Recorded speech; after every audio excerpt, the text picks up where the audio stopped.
The placenta is the one that connects the embryo through an umbilical cord. So that umbilical cord is the one that transports the nutrients from the mother to the fetus. That 9 months until the fetus develops, completing the 3 trimesters, that is up to the 9 months, it's called as the gestation period. The delivery of the nutrients and oxygen as well as removal of carbon dioxide and waste products can happen between the mother and the child.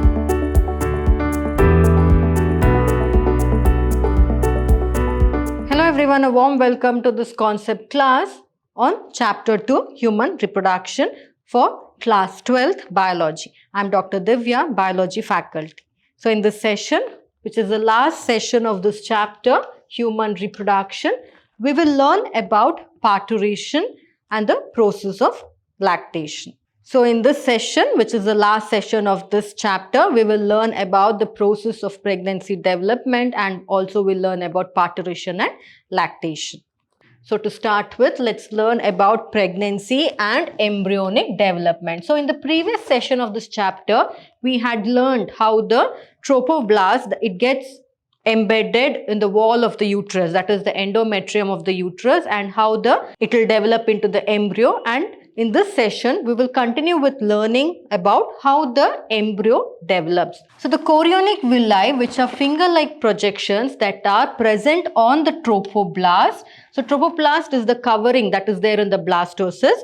So present on the trophoblast, and it is surrounded by the uterine tissue and the maternal blood. So the chorionic villi and the uterine tissue, they get interdigitated to form the placenta. So it is during the process of embryo development, first step that occurs is the formation of the placenta, because formation of the placenta is very, very important because all the nutrients that are there as well as oxygen which is there from the mother, it goes to the fetus through the placenta itself. So first what happens? So the chorionic villi, which are finger-like projections, they start to appear on the trophoblast, and after the formation of the chorionic villi, they get surrounded by the uterine tissue and the maternal blood.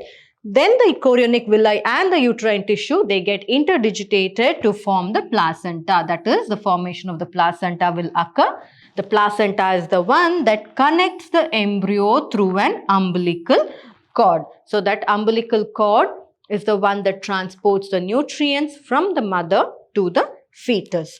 The next step that occurs after the formation of the umbilical cord is the inner cell mass, that is the cell mass that is present inside the trophoblast. They differentiate into an outer layer called ectoderm and an inner layer called endoderm and a middle layer called mesoderm, which appears between the ectoderm and the endoderm. So first what happens? There is formation of the chorionic villi around the trophoblast. Then it gets covered by uterine tissues and the maternal blood. Later on, there is the formation of the placenta which develops into the umbilical cord. Now after all that, the umbilical cord formation, the cell mass that was present inside the trophoblast, that is at one end of the trophoblast towards its periphery, they get differentiated into different layers which is called as the ectoderm, which forms the outermost layer, then the mesoderm, which forms the middle layer,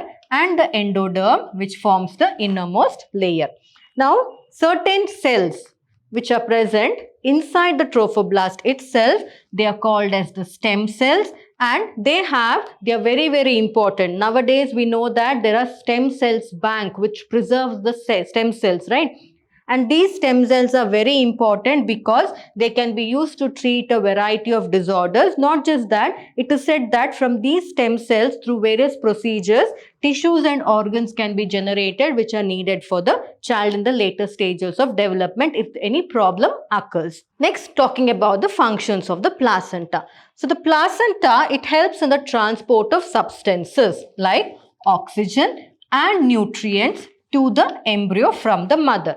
Not just the transport or not just the delivery of the nutrients and oxygen to the fetus or the developing fetus, it also removes the carbon dioxide and the excretory or waste materials that is produced by the embryo.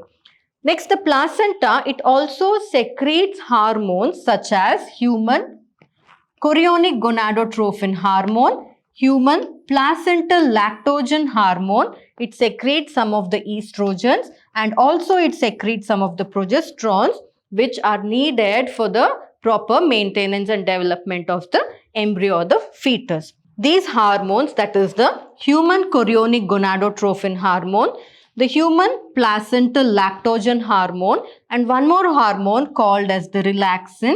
All these three are produced only during pregnancy because human chorionic gonadotrophin hormone is very, very important during pregnancy. HPL also is important for the production of milk, and relaxin is also very, very important during the parturition time. So all these are produced only during the pregnancy of the woman. Apart from that, it is not produced in the body of the women. So these are the functions of the placenta. Next, moving further, let's study about the features of the embryo development. Now the embryo is inside the uterus. So what and all stages it will develop into until the formation of the fetus is what we will look into. So the human pregnancy lasts for 9 months, and it is in the first month the embryo's heart will get formed. So when is the heart formed? The embryo's heart gets formed in the first month. So in the second month, what happens? The development of the fetus will take place, wherein the fetus will start developing limbs and digits. That is, hands and the legs will develop, and also the fingers and the toes will develop. So in the first trimester, that is in the 12 weeks. So in 12 weeks, some of the major organ systems will get formed. For example, limbs and external genital organs are well developed. And in the 5th month, the first movement of the fetus is felt, and also in the 5th month, there is formation of hair on the head. In the second trimester, that is in 24 weeks, the body gets covered by fine hair, and that fine hair is important because it is that fine hair that protects the developing fetus. Even when the baby is born also, that fine hair will be in the baby's body that will remove or that will go from the baby's body as the baby grows. And eyelids also will start developing in the second trimester, and separate eyelashes will also start developing. And at the end of 9 months, that is at the completion of the 9 month of pregnancy, the fetus will be fully developed and the fetus is ready for delivery. So therefore, it is the first, second and the third trimester is how it is divided. So these are the different stages of development of the embryo. So as you can see here, this is the 5-week-old fetus. Then comes the 10-week-old fetus. So next is the 20-week-old fetus, and then comes the 40 weeks. So 40 weeks is the time for the delivery of the baby, because the baby would have been fully developed in 40 weeks. That is at the end of 9 months. So moving further, now the embryo is fully developed, that is the 9 months is complete. Finally, the baby needs to be delivered, and that is called as parturition. So duration of human pregnancy, that's called as gestation period. So what is gestation period? That 9 months until the fetus develops, completing the 3 trimesters, that is up to the 9 months. It's called as the gestation period. Now once the gestation period is complete, that is once 40 weeks is over or 9 months is completed, the delivery of the fetus will take place, and that delivery of the fetus or childbirth is called as parturition. So how parturition? The female should know the signals of parturition, right? So the signals of parturition, it starts to develop from the fully developed fetus, and the placenta that is there, it will start to induce mild uterine contractions, which is called as fetal ejection reflex. So when contraction happens, what happens? The baby will be pushed out of the uterus of the woman through the vagina. So this triggers the release of a hormone called as oxytocin from the maternal pituitary gland. So therefore, oxytocin is very, very important for parturition. So which is the hormone important for parturition? It is oxytocin, which helps in the fetal ejection reflex. And oxytocin, it acts on the uterine muscles and it will cause the contractions of the uterus to become stronger and stronger. And as and when the contraction of the uterine becomes stronger, it further stimulates the secretion of oxytocin. And therefore, finally what happens here is there is a uterine contraction and oxytocin secretion will happen simultaneously. And finally, there will be parturition, that is delivery of the child will happen. So more the contractions, more the secretion of the oxytocin. So therefore every time the contraction begins, the oxytocin goes on secreting, and so both are, it's like two faces of the same coin. More oxytocin, more contraction, more oxytocin, and finally there will be a stage wherein the woman can no longer hold the baby inside the uterus and the baby gets delivered, which is called as parturition. So this is about the process of parturition. So moving further, let's study about lactation. So lactation is nothing but the mammary glands that is there. It will undergo a differentiation process during pregnancy and it starts producing milk. So lactation occurs only during the pregnancy and after the pregnancy, that is until the child feeds on the mother's milk. So before that, lactation will not occur. So in lactation, that is once the childbirth happens, the mother's milk will be called as the colostrum. So colostrum is nothing but it is a yellowish fluid or yellowish milk that is produced during the initial days of the lactation soon after the childbirth.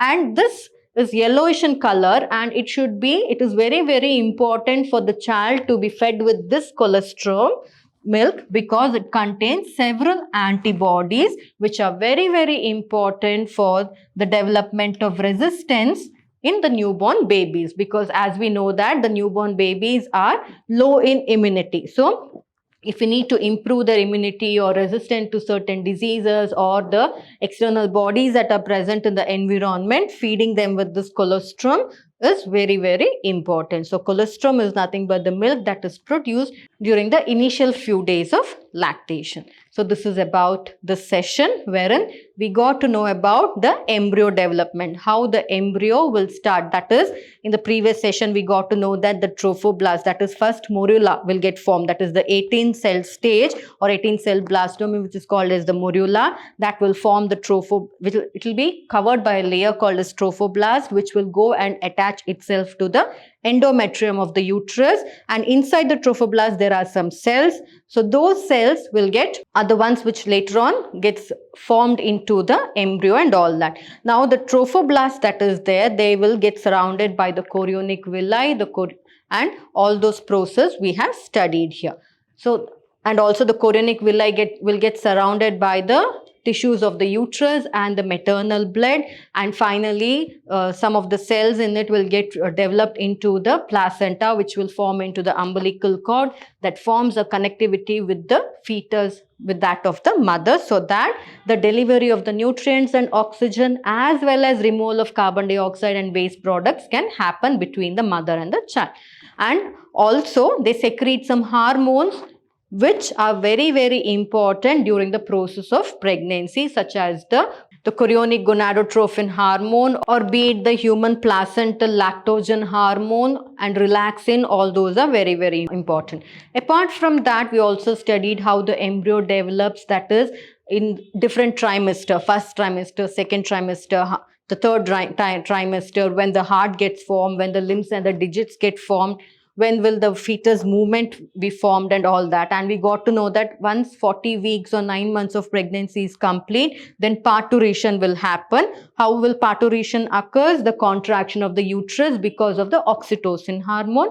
So every time oxytocin gets secreted, the contraction will increase, finally leading to the delivery of the baby. Now once the baby is delivered, lactation process will begin, wherein the mother mammary glands will secrete the milk which is needed for the baby. First few days of lactation, soon after the birth of the baby, a yellow milk will get produced which is called as colostrum, and it is very, very important because it contains a lot of antibodies in that, which is very important for providing resistance for the fetus or for the newborn baby. So it is resistance for the newborn baby. So it is very, very important. So this was about the session. So in this whole chapter, we got to know about the male reproductive structure, the female reproductive structure. We got to know about the structure of the sperms. Then we got to know about oogenesis, spermatogenesis. We also got to know how the embryo development takes place, the embedding of the embryo, the development of the embryo into the fetus, and finally the delivery of the baby, the lactation process is all that we studied in this particular chapter. So I hope you found this session useful. So see you in the next session wherein we'll take up a new chapter and discuss the topic or learn the concept under it. So see you in the coming sessions. Thank you.